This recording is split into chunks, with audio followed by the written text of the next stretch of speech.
Well, there's the promo shot. AEW Dark Elevation. Junior Benito and Dylan Davis versus Jay Lethal and Satnam Singh. Hi everybody, I'm Jenn from McCreath.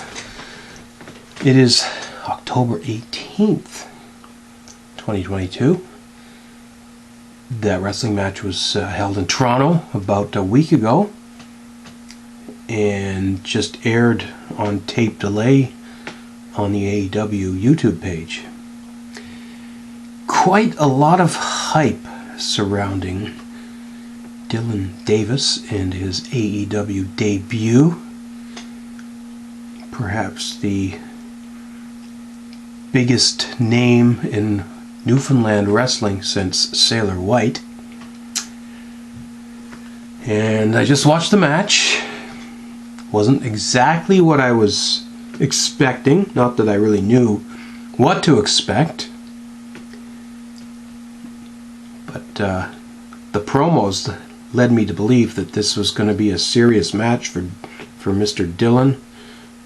And what we actually got to see, Dillon and his partner Benito were essentially jobbers to Mr. Singh, who is a 7'3" giant, portrayed as a irresistible force, ironically enough with Paul Big Show White Giant on commentary for this.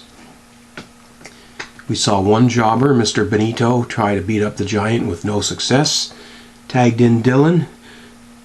Dillon threw a couple of chops that had no effect, and then the Giant basically slapped him around, gave him this flying, swinging powerbomb kind of move, and that was basically it for the match. The other part of the storyline is that Singh and his manager are trying to get along with Jay Lethal, and that there's allegedly dissension there. Singh wrestled the whole match. Lethal never got a tag in. Interesting storyline, I suppose, from that perspective. I gotta be honest, the person who plays the character, Dylan Davis, someone I don't like, and definitely don't get along with, but I do have a lot of respect for Chris as an athlete, as a pro wrestler. The guy's worked his butt off for many years. He's in great physical condition. He's a great worker in the ring. And as a wrestling fan, a Newfoundland wrestling fan, I get that any appearance in AEW is big news. However, being a squash match jobber to a Giant, I just don't know. I mean, they say you gotta start somewhere, but once a jobber, always a jobber. That's kind of the mentality for, at least in this business, isn't it? Yeah, yeah, I really don't know what to make of that. Disappointment. If I was Dave Meltzer, I'd be giving that a dud ranking, because it wasn't really a match. It was a squash. A Giant beating up two jobbers.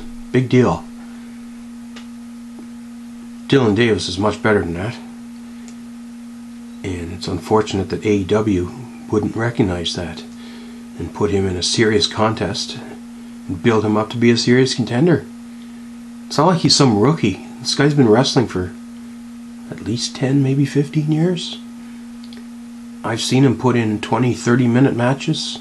He can have a good match for just about anyone. So yeah, I guess, I mean, I don't begrudge. If someone offered me a job to be a wrestler to do one match as a jobber, I'd probably still take it, but in the long run, I'm not sure this is the type of exposure you want. And as Newfoundland wrestling fans, I think we kind of feel a little ashamed and embarrassed. If that's our best, then that's not very good. We're better than that. We're not jobbers here. We take this sports entertainment stuff just as serious as the other provinces in the other countries. And yeah, that was just a major disappointment. And yeah, just I've already got a very negative opinion of AEW. Let's just say me and Jim Cornette tend to agree on wrestling ideologies. I hate AEW for the same reasons Jim Cornette hates it. And I think Dynamite Dylan Davis, or MoonDog Dylan Davis as he's now known as, I think Jim Cornette would appreciate the work ethic of this guy, the training and the wrestling talent that he possesses, and the fact that he wasn't allowed to showcase that talent. It's a big disappointment. It's unfortunate, and I really hope he gets another chance to show what he's truly got, because I know that he's capable of doing much more than that. And shame on AEW for wasting what could have been a much more bigger moment for a Newfoundland wrestler. And yeah, I don't know. We're better than this. We're not jobbers. And I'm not going to come right out and say Dylan shouldn't have taken this job, but I'm not so sure this has helped him. How many people actually watch AEW, YouTube, Dark, and Elevation anyway? It's a blip on the radar. The match lasted less than 2 minutes. Barely a mention. The commentators did say the guy's devoting his career to Sailor White, but he wasn't even wearing his Sailor White outfit. He was just Dylan Davis in generic looking jobber outfit, whatever. Oh well.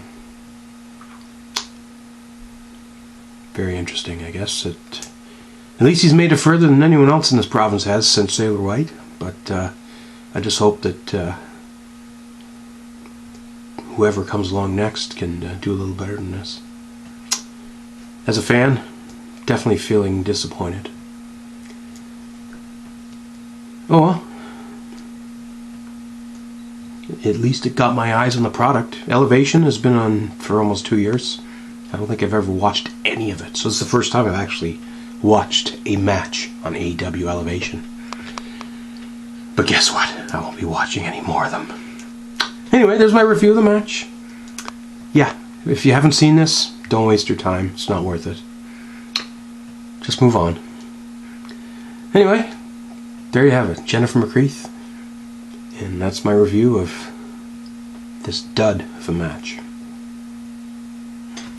Thanks for watching.